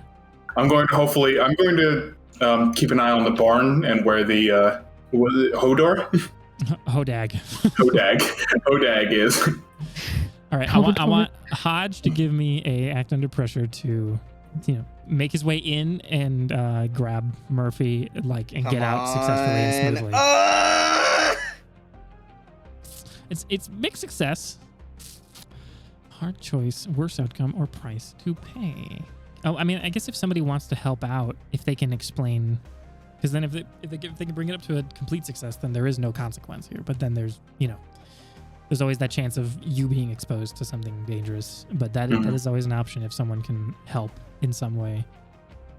Before I... Can you repeat what he's doing? He's going to run into the house and grab Murphy and try to get out, quickly and efficiently, trying to not waste time and not get, stuck on anything, and they got a mixed success for that. I guess Jesse could, hold the doors open, and then when they're out, grab the other side of, Murphy and carry him to the car. Okay, why don't you roll help out, and we'll see if that is successful in... Okay, help out is what? What is the This stat for help out? plus cool. Plus cool. So, Do you have any? Yeah. We have 1 cool. that is a 10. All right, Hey. cool. Complete success. You help Hodge do exactly that. You are holding the doors open and you're making sure that stuff is clear out of the way, and you're going to help sort of grab the other end of Murphy's body and help to carry them out. There's no consequences. This is good, clean job getting going on here. The one thing that went right in this mission was is leaving.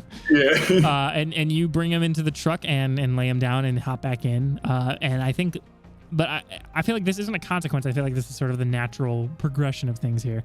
Hodag, you see them peeking out of the barn door, and they're roaring again in your direction, and you see them starting to make their way towards you, and they move. How fast are they? Faster than you'd expect with something so big. Okay. All right. I knock on the window. Yeah. Corbin, leave now. All right. I feel like since you're not doing anything directly here, then yeah, Corbin can just do that. Corbin will just floor it, and the tires are spinning out on the gravel road before it finally catches, and then they start to make their way. Let me check the map really quick here. Let me actually drag you all over to the map, and then we can kind of... I don't know if we're going to play out a thing here, but maybe we could. A chase. I mean, the classic 80s chase scene. This thing is not slowing down just because you're leaving. It is chasing. Okay. Does it look like it's gaining ground on us? It looks like with the current speed you're at, it is not getting any closer, but it's not getting any farther away. It's one of those sort of stagnants. Corbin is just going up the road, and I think they want to kind of know, where do you want them to go? Do you want them to go towards the CISRA headquarters, or do you want them to head somewhere else? I vote somewhere else. Yeah, maybe back towards the Run Fair. But I also don't want to bring it to the city. Exactly. Yeah. And we don't know this place as well as we should. Shit. Well, here's the Can thing. we take it to the dragon killing supply store? Yeah, that's Town? actually located in Atlantis. It's actually below the lake over here. Mhm. I will say, knew I it. mean, That's where Stassi is currently. currently, you don't have to have it like just if they go north, it's not like Corbin will say, "Let's go to CISRA." Like they could just keep going, keep going north. Yeah, what is the least populous area? Like, would we know that? Probably the more northern area, right? Because south is definitely this is just like a city. This is like where the people are. This is where there's shops, there's gas stations, there's like a bank. This is where the people live. What is the green area up north? The green area up north, we can say like that is like a lot of this is sort of open ground to be whatever we want to fill it in, right? We could say that's like a large park or like just a large open field. We could say it's anything. I'm okay with saying that is like a large kind of open field for this location. Maybe it's like it kind of looks like I don't know size wise, but like a school football field. Oh, you know what? I'm okay with that. I mean, we could say like, I know this sort of extends to like this highway here, but we could even say that like, a good chunk of this could be like the football field. A stadium. And it's late at night. It's getting pretty late. Like it's getting to the point where the sun has set. Mm-hmm. So like y'all are about to be on this chase while this thing is like, while it's oh my God. Are we about to run it into a football game? Does the stage or the stadium, whatever, would it have like a large entrance somewhere that we could like lead it through into the stadium and then close the doors to kind of keep it trapped within that area? I think to keep it trapped, I don't know about that. I think that this might... or at least give it less like escape routes, I guess. I'm trying to think like what would make sense for like a city like this, and if it had a football stadium. I almost feel like it's more like it has like it's a just large, like an open field. It doesn't have like it's not like it's like bleachers and whatnot, but there's nothing. It's not like one of them professional ones where it's like there's an entryway and there's like a concession area that's like behind the wall. It's like I think it's just a big open football field. I would say you would know that because like you've lived in this area longer than the other two have, like canonically, like so like you'd be aware of that. But I still think an open area would be a pretty good choice here. Okay, there's one vote for the football field then. I would say open area. Mm-hmm. Okay. Anywhere that's not populated, hopefully.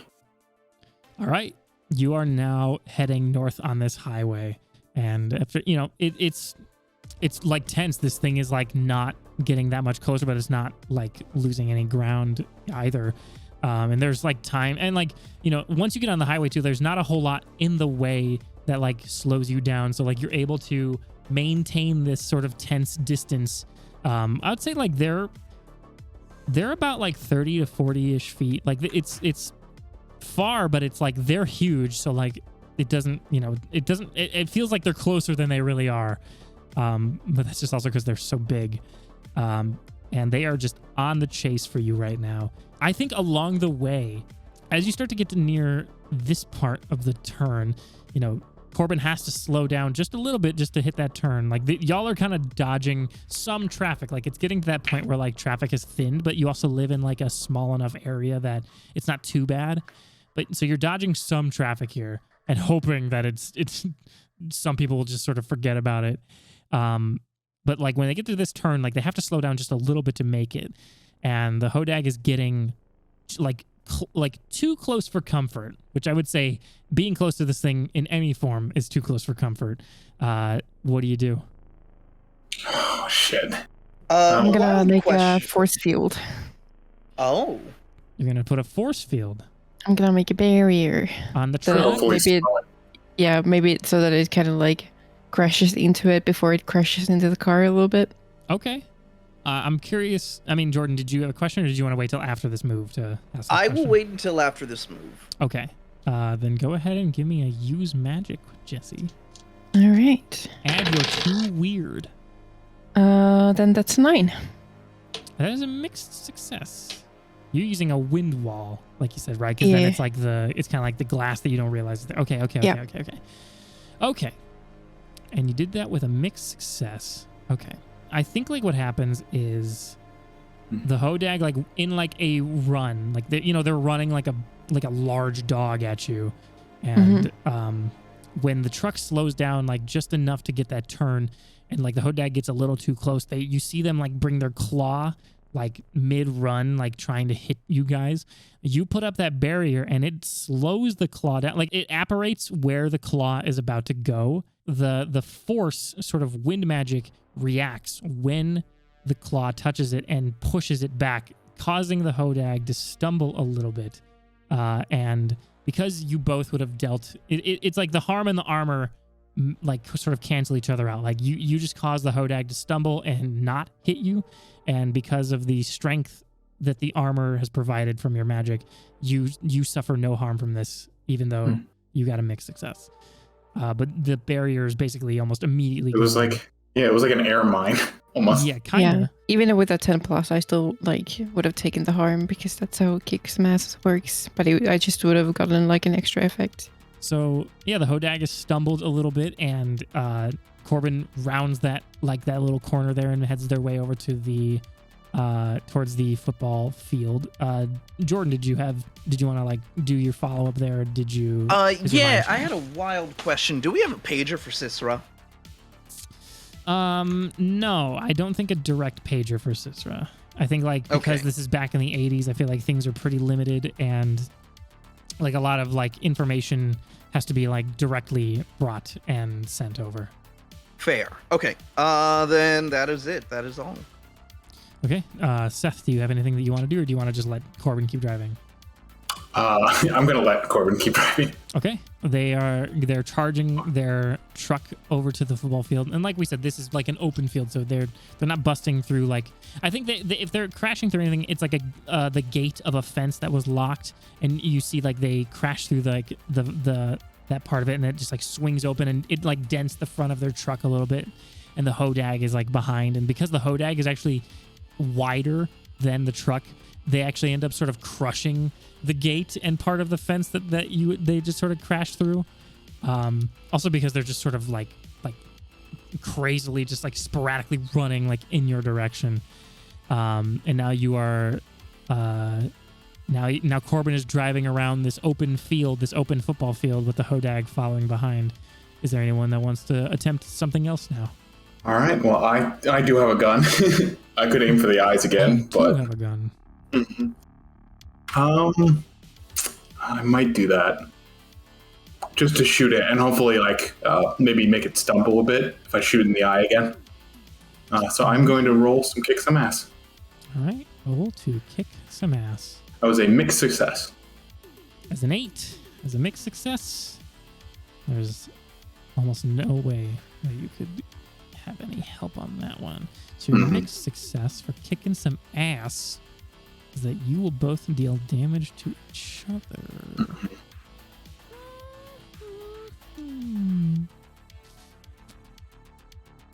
All right.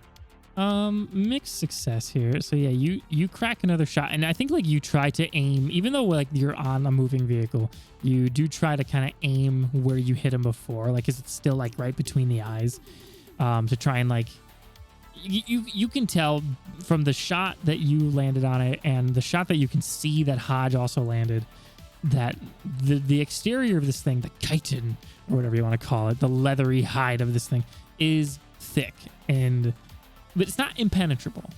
So you try shooting in the same spot again, and you actually nail it, and you feel like you did a little bit more damage than the last time. The way that you will have harm dealt to you, I think that when you do that, the Hodag, while wincing from the pain, its head turns at just the right angle, and you hear that high frequency again, and it causes all of you to have that like stunned headache.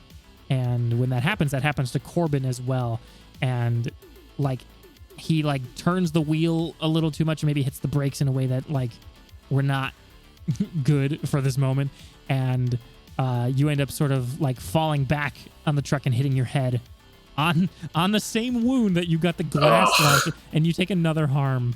Okay.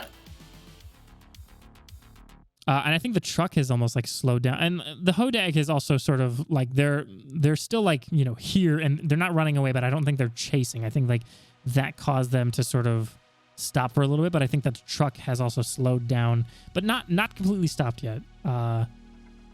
What would Would anyone like to try something? I kind of want to try my alternate weird move. I just kind of want to like sit back in the bed and try and focus for a little bit because I feel like we could use some more information about this creature. Do you have to roll for this? Yes. You do? Okay. I can just click the thing so people can see what I'm doing. Yeah, I think that would be interesting for the players as well. So yeah, go ahead and roll your alternate weird move. Oh, mix it. Past lives. 7 to 9. A past life has little experience with this. Ask the keeper one of the questions below.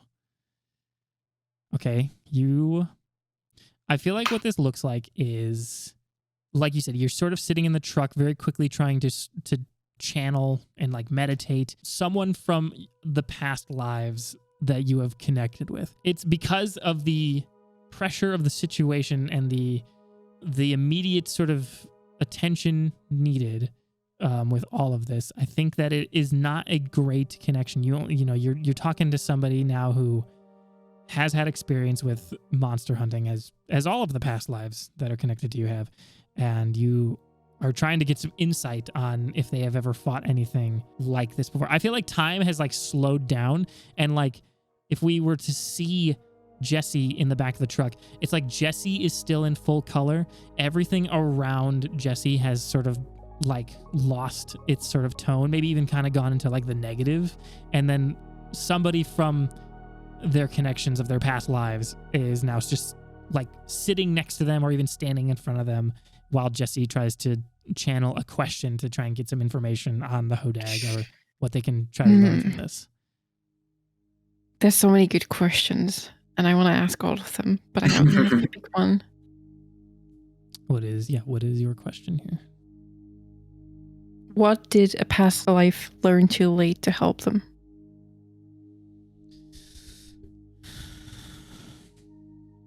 I think that what it learned a little too late is the Hodag is strong. It is thick. It is tough. It is relentless, and it can be very angry.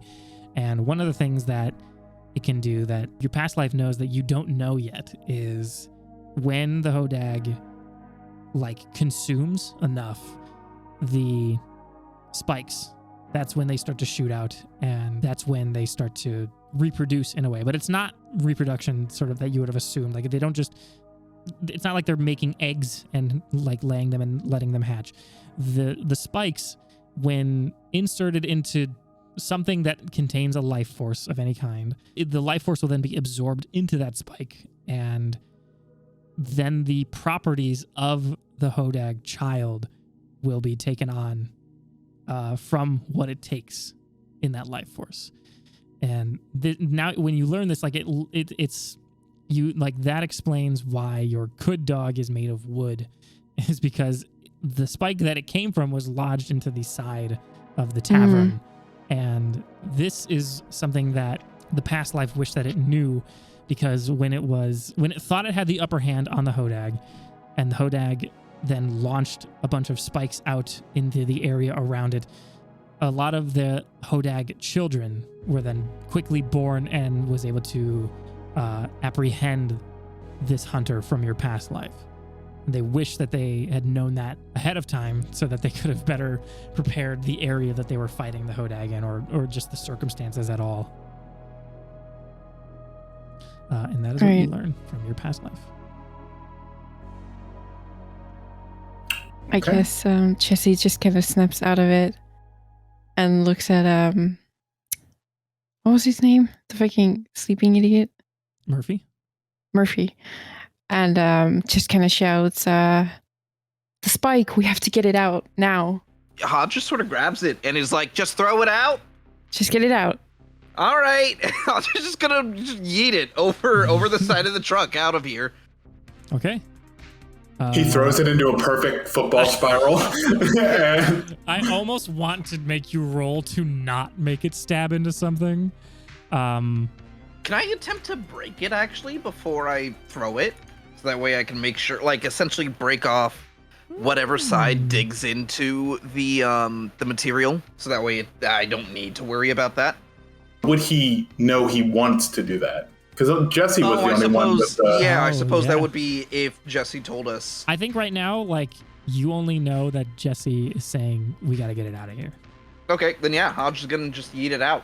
I feel like that, I'm not going to make you roll for that. I think, like, you throw it. You throw it so perfectly that it doesn't stab into anything. Nice. And the truck, as I mentioned before, is not stopped, but is like it was like affected. It was slowed down because the Hodag like made that frequency happen. But if you want to stay and fight, you can stay and fight, or you can. Like it seems like the Hodag has stopped running in this moment, so you can attempt whatever it is you want to attempt here. Whoever wants to take the next move. Hodge is gonna yell out, we've obviously weakened it. This is our chance. Our chance to run? Our chance to get it. We've obviously hurt it a little bit. It stopped running after us. As Seth is bleeding, he's not really inclined to keep fighting on for the moment. I could try to heal. I could also try to heal myself, but I don't know how that's going to work out. But if we What he's are doing. we going to fight or are we going to run? We could fight. All right. Seth, I guess, sighs, and Seth rolls use magic. Okay. You tell me which one is your intention here. Okay, I believe it's number 8. The Sooth slime. Okay. Roll to use magic and we'll see what happens. That is a success. Okay. Then exactly. Yeah, so like I was about to say I wanted to quickly mention because I don't think we even said it, but like yeah, when you went back to the truck, and got your gun, that was when you were able to form your arm back to normal. I think like when you roll a success the way you did, because you did the same thing, you rolled a success earlier. I think you have control. You either let it like hit its time limit or you can just shift it back when you want. Mm-hmm. But now, okay, yeah, your right arm now, Hodge and Jesse, you see Seth's right arm dissolving into their body, and instead of anything coming out, the veins across Seth like just turn bright red, and I think there's like this sort of pulse-like glow that like that starts from where his arm went into his shoulder essentially, and like pulses out from there across his body. And when that happens, like any little bits of glass that were stuck in the back of his neck are slowly pushed out, and like almost like with the pulses that go across the body, it's almost as if like each pulse pushes a piece of glass out, and in the same sort of beat there, with every pulse, the cuts from the glass start to reform and heal up like rather quickly. But for the time being, I'm going to say that even though you rolled successfully, then Seth, like you are now without your right arm for a little bit. Okay. Just like Wow, gotta tell you, I hated that. Yeah. Well, it is what it is. Seth cracks his neck and says, I didn't. I didn't get that. I quite enjoyed that. All right. Do either of you two have anything that you would like to try? So we're still in the car and it's still driving towards the... You're in the football field. Okay. The truck is slowed down, and I think like if you decide that you want to fight, then like you can signal to Corbin to either stop the truck or pull off somewhere. Like let's imagine like you're in the sort of like the actual like football field itself, right? And it looks like the Hodag is just taking a beat to not just directly chase after you. And yeah, what do you want to have happen now? Could I read a bad situation? You may.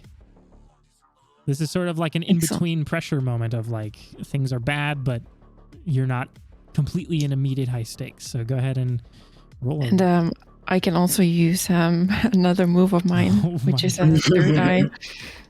When is you read a what bad one? situation, you can open up your third eye for a moment to take in extra information. On a 7+, take +1 hold, and you can see invisible things. On a miss, you may still get 1 hold, but you are exposed to supernatural danger. Unfiltered, hidden reality is rough on the mind. Okay. You're going to open up your third eye. That's fucking metal. You're going to read a Oh, bad I can roll on the third situation. eye. I can just roll it there, I think. Probably. Yeah. It's a sure. Okay. On a 7+, you take a +1 hold, and you can see invisible things. So you get a +1 on read a bad situation. Why don't you quickly... Yes.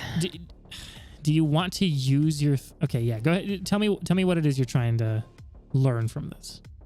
Okay, I guess I'm just trying to size them up, figure out exactly how this fight should go. So I guess what's my best way in is one of the questions that I would like to know. You definitely know that it's definitely much more dangerous up close, right? You know that it can breathe fire, and that might be, besides that frequency sort of hit, that might be its like only other sort of ranged attacks, besides also I guess launching its spikes out, if which you learned, like if it's fed enough, then it would do that. Okay. So I mean, I guess you are just sort of learning, like, keeping your distance is what's best, but you also need to make sure you have something hefty to hit it with. Hitting it in the same spot, you know, over and over with the same gun, or even, you know, just trying to shoot the same location could work, but is like, there's, you know, it's probably better to have something bigger. So I also get a second question. Are there any dangers we haven't noticed? I think that pretty far out, not like so close that it's like it's an immediate worry, but far enough away that you could like have time to do what you want, or plan something else out. You do see sirens, like police sirens, but like far enough away that you have time, as you know, as currently in your current situation, you have time. But Okay. that is a new danger. Hodge, do you have something that you would like to try here? Yeah. Is my Walkman still broken? It is. Can I can I do the thing where I take out the batteries and just flip them like to the other side to Yeah. see if that'll make it work? You do that. I don't even need to make you roll for it. Nothing happens. Oh, god damn it. That's the only way I can heal myself. Shit. But you do get the benefit of, you don't get unstable. Like, Yeah. for the so humans, then, if they get past 4, they get unstable. You just have 10 harm, steering clear. Yeah, I got real close. Is it any music? He just has music that he likes. There is a radio. There is a radio. is there a radio in the car? There's a Mhm. radio in the truck, yeah. He was Corbin was listening to his self-help. Meditation tape. Yeah. I like to imagine how this goes is Hodge just opens up the passenger door and goes, I need to use this real quick, and just fucking puts on another station until he finds something, or they find something they like, and then just fucking pump it. Well, if you have a Walkman, that has a cassette in it, right? Cassette. So you could Oh, just technically yeah. pop it in. Yeah, Hodge is gonna pop it his cassette into the radio. Do you have a particular song you want to listen to, sir? Nah, your choice. Nice. And I think that when you get into the passenger seat too, you see Corbin is fucking pissed. Not at you directly, but everything. Like, he crashed his truck through a fence. He's being chased by a monster. I mean, you did just barge into his shit and like change the stage. He is like beat red in the face. And here's another detail that you notice. I've told you that like Corbin has like a pompadour, right? Like a nice round, tall pompadour. It's actually looking like a mohawk now. It's gotten sharper. And he is pissed the fuck off right now. And You never touch another man's radio. And he he storms out of the truck and he looks like he's ready to fight. Well, let's dance. He actually, like, before getting out, like, he goes over to his glove box again and pulls out a huge knife. And Oh God! in an area in the back of the truck that you guys maybe didn't immediately notice, there is also a shotgun. I assume it's like hooked to the back window, like in Terminator. Yeah. And like Corbin is fucking pissed and like ready to fight now. Whether or not that means it's a good idea, he just seems like he's absolutely enraged though. Yeah, like you notice it now too. Like he's beat red. Like, yeah, his pompadour is no longer as soft and as round. Like it is a mohawk. It has gotten sharper, and like he just turns to you and he goes, "Are we fucking fighting this thing or what?"